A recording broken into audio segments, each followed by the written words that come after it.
Taigi dabar papasakosiu, kaip surasti norimą studijų programą.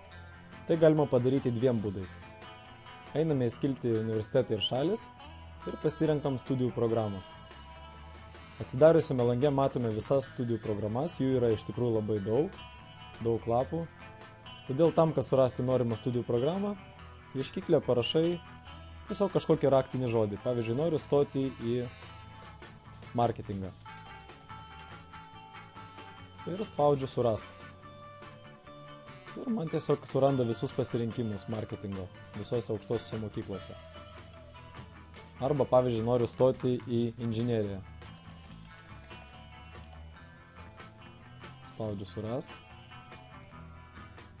Ir man suranda visas programas. Antras būdas tai tiesiog eiti į kiekvienos aukštosios mokyklos puslapiuką, spausti programs ir žiūrėti, kokias programas yra šioje aukštoje mokykloje.